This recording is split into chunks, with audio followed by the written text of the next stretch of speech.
This is a blowtorch. Originally invented in the late 1800s, its original purpose was to create a high temperature flame for metalwork and glass blowing. But today, we're going to use it to burn down a house.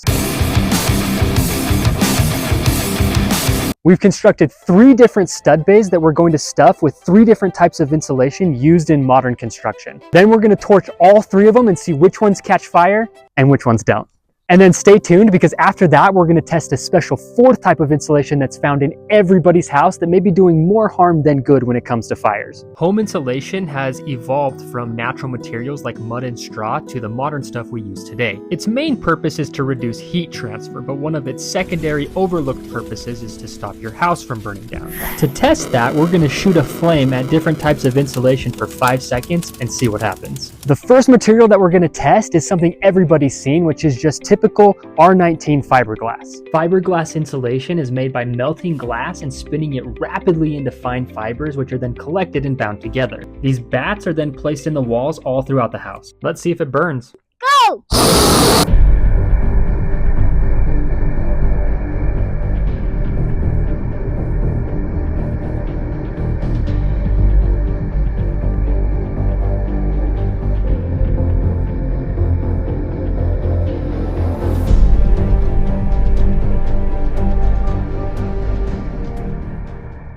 I didn't see any flames, but we've definitely got a toasted marshmallow on our hand.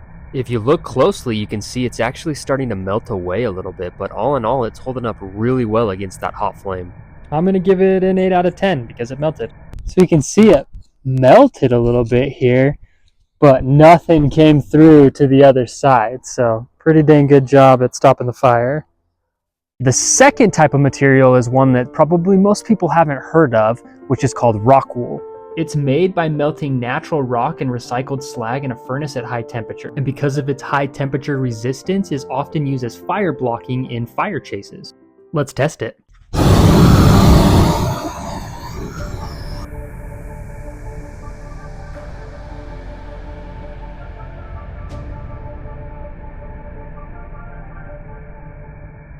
Well, clearly we could set the world on fire and Rockwool would just sit there and judge us for our life choices. Rockwool fibers, though, are allegedly able to withstand 2,000 degrees, so let's turn up the heat and hit it again.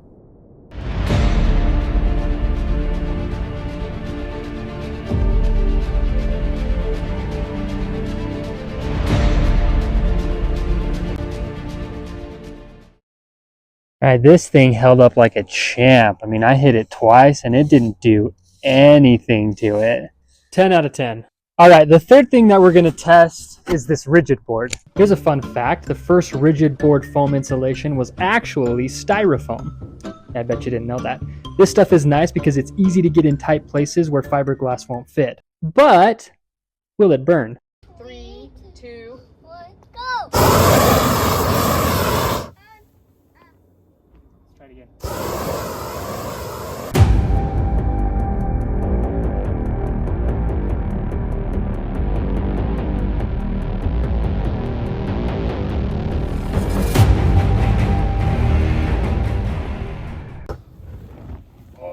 That thing melted away so fast, but it didn't catch on fire, which is surprising.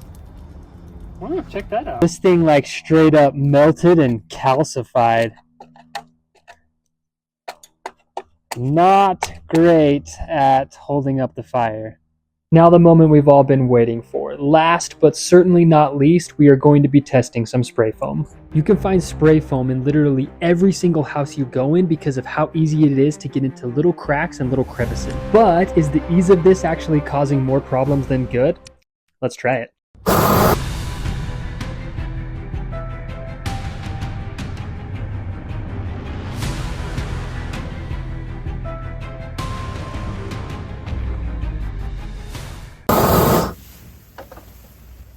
And we have ignition. Oh no. Dude, that thing immediately caught fire and now it smells like it's actually putting out harmful fumes, so let's put it out.